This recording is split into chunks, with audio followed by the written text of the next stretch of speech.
Hello everyone and welcome to DIY Ideas. So today we're going to do a really cool project. You see the yarn I just randomly found today. So it's called Kiruna, it's 50 grams, 26 meters.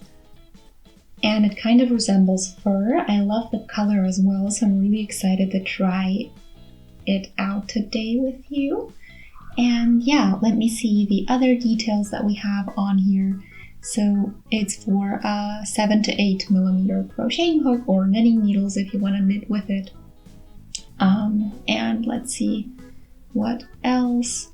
It's really soft and it's 100% polyester. And yeah, I think we can get started. I'll just pull the middle out and this is working really well. Let's find the very beginning and then we can get started. And yeah, this really reminds me of those fake fur cushions that you can buy today. And you can see here on the back side, we have a little thread that keeps it all together. And yeah, looks pretty cool. It should be easy to work with as well. Here is a close-up of the back. And that's how the fur stays in place, I guess. The front section of it. So yeah, this is going to be what's keeping all of it together and what's leading us or acting as the thread. And I'm just amazed at how fluffy this really is. So you can of course do this, do bigger projects with this, and in that case you're going to need a bit more than just one ball of yarn, but for now I just decided to use the one and try it out with you and see how well it works when we try to crochet with it. And yeah, it says DIY handmade on the label. I'm not sure if there's anything else that we need to know here. So hand wash, no washing machine. Okay, let's get started. So the very beginning is here and I have my 7 millimeter crocheting hook just like recommended. And we're going to start with a slip knot as always. Pull tight. And yeah, this is what we have. This is our beginning.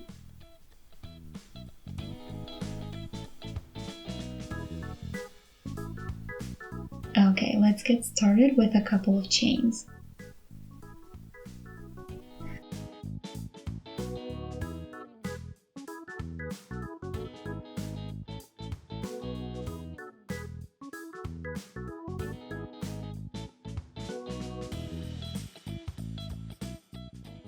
Okay, 6 chains, and this is very interesting. So you can almost not tell that it's chained in here because it's so fluffy and furry.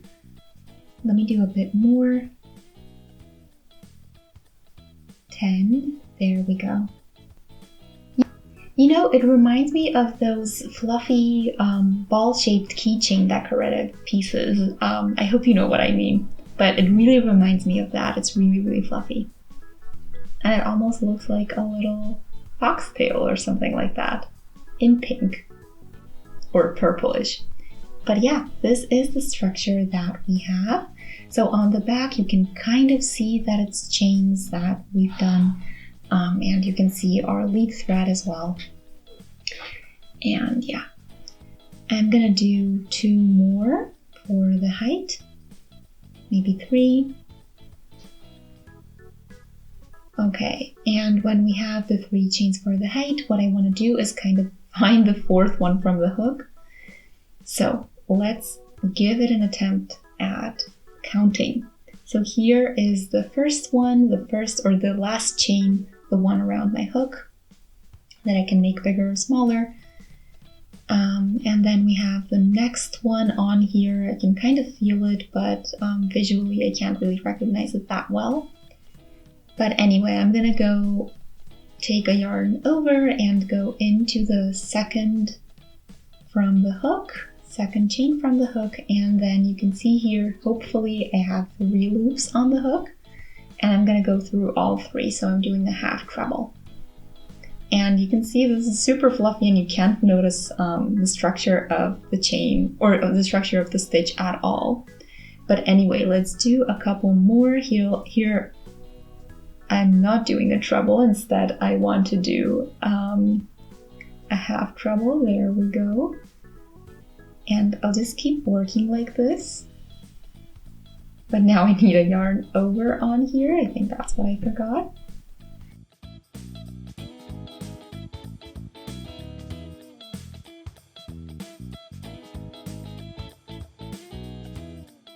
Okay, now we've got it. So yarn over and through all three on our hook, and then we have our half treble.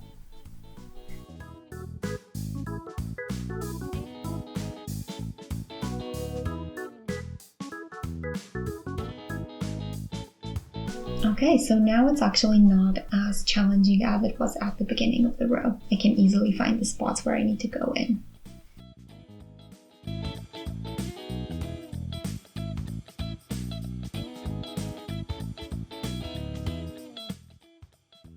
So you can't really see it well, but you can feel it on here when you touch it with your fingers. So this one is more of a tactile project, I guess, than a visual one. And yeah, this is what we have. And it's super fluffy. You can see on the front and the back. I can't really tell which is which anymore, which makes it perfect. You can use it from both sides depending on what you're gonna make in the end. But let's continue and finish up this first row.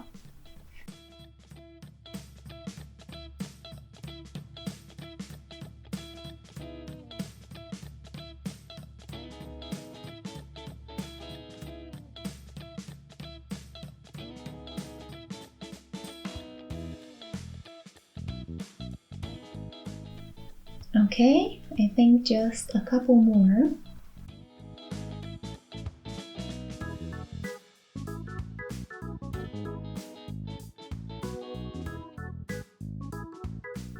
And that's our very last one, I think.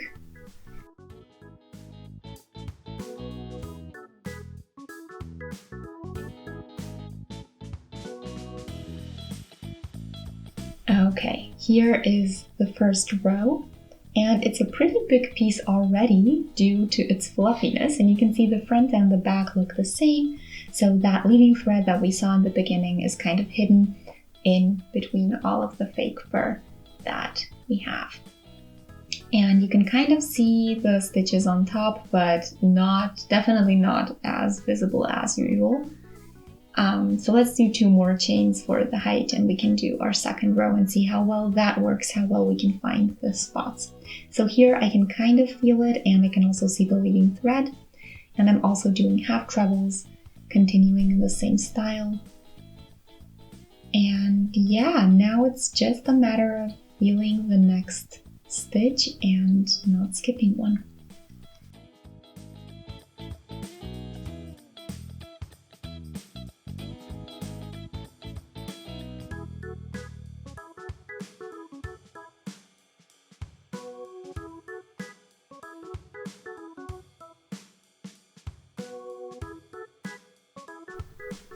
And it's not as difficult as I thought it would be. So you can't see it, but you can definitely feel where the stitches are, and it's really not as intimidating as I thought it would be.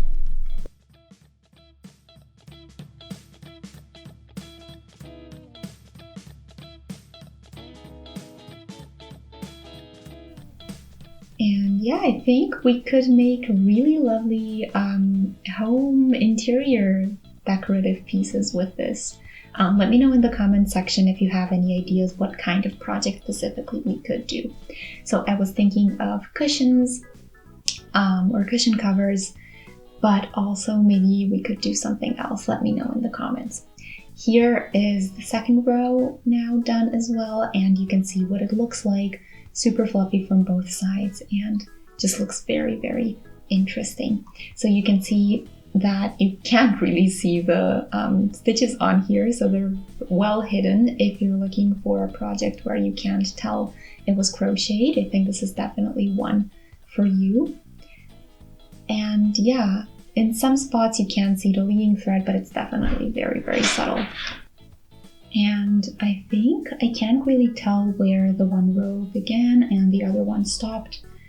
And I think if you go over it with your fingers just a couple of times, just to kind of make it even less visible, I think you can hide it really, really well. So yeah, this is the new wool or yarn that we tried out today. I'm actually really, really happy with it. And I'm gonna do a bit more and then I'll be back with an update. Okay, here I am after a while. So this looks like a little bath mat and I don't have enough yarn to continue another row. So this is what's gonna be our final result in the end. And I have here about 20 centimeters, both in height and width. Yeah, and that's the size that we get from the one ball of yarn. Of course, if you want to do a bigger project, you can get a couple more. They were pretty light and pretty small.